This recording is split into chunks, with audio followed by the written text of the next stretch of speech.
20 веке при Советском Союзе большинство зданий Тбилиси строилось по типовым проектам. Это одно из немногих исключений уникального здания, и оно попало на страницы многих журналов, от New York Times до Архдели. Министерство автодорог Грузинской ССР, построенное по проекту Георгия Чахави и Зураба Джалакани в 1975 году. В 2007 году это здание было выкуплено Банком Грузии. Сейчас он здесь и находится. Интересно то, что Георгий Чахави был одновременно заместителем министра автодорог СССР и главным архитектором этого проекта. Таким образом, он был представителем клиента и архитектором. Это место он также выбрал сам. Перепад на крутом участке между улицей Гагарина и набережной реки Кура по грузинским Тквари около 33 метров. 5 сложенных в форме решетки вытянутых параллелепипеда напоминают игру Дженга. В вертикальных объемах устроены лифты и лестницы. Входы есть и с улицы Гагарина, и с набережной. А в самой высокой точке здание достигает 18 этажей. Причисляют к разным течениям и разным стилям. В нем есть признаки брутализма, конструктивизма и даже японского метаболизма. К органической архитектуре Фрэнка Ллойда Райта и горизонтальным небоскребам Эля Лисицкого 20-х годов.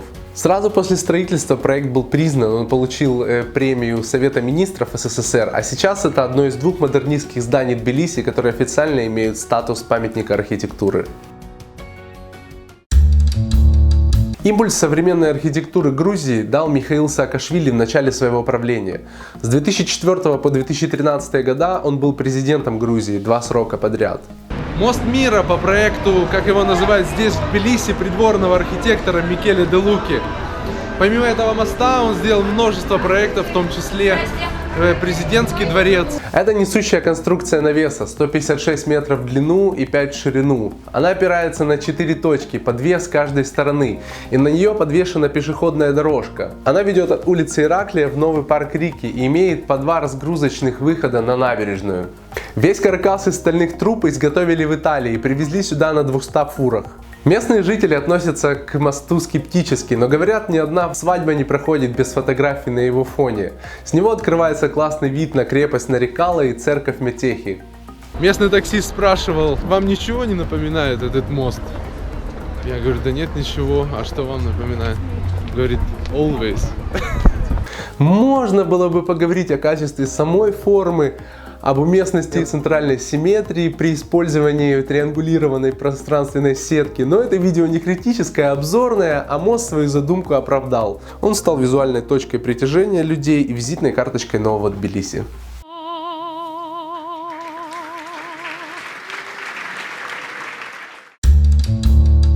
После символичного моста перешли к рациональному. В 2010 году бюро Массимилиано и Дарианы Фукса сделало проект Дома юстиции для Тбилиси. Сейчас он вмещает в себя Министерство энергетики, Национальный банк Грузии и городской офис. Местные говорят, что здесь можно сделать любой документ за 15 минут. 7 объемов здания организованы вокруг центрального атриума, который является ядром всего проекта. И все эти объемы накрыты вот такими вот белыми лепестками с металлическим каркасом внутри, облицованные стекловолокном. Разные отделы соединены подвесными мостами внутри здания. Элементы крыши пронизывают стеклянные объемы так, что их видно и снаружи, и внутри. На видео видно потеки на крыше, и стекловолокно уже где-то разошлось. Это, конечно, недоработки инженеров и недостаток обслуживания. Но работать с такими формами в таких масштабах — это всегда эксперимент. Подобных примеров практически нет, и никто не знает, как это будет вести себя со временем. И все же здесь звонко срифмованы криволинейные и прямоугольные формы. Лепестки крыши связывают внешнее и внутреннее пространство, а так как изначально задумка была в новой архитектуре показать, какой прозрачной будет новая власть, все это вместе собирается в красивую цельную идею.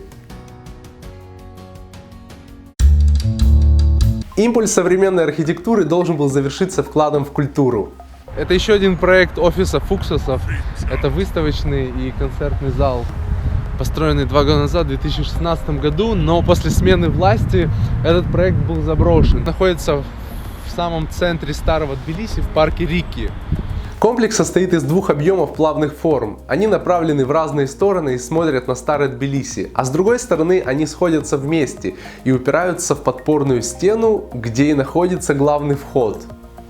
В одном объеме сделан концертный зал на 566 мест, а в другом выставочный зал.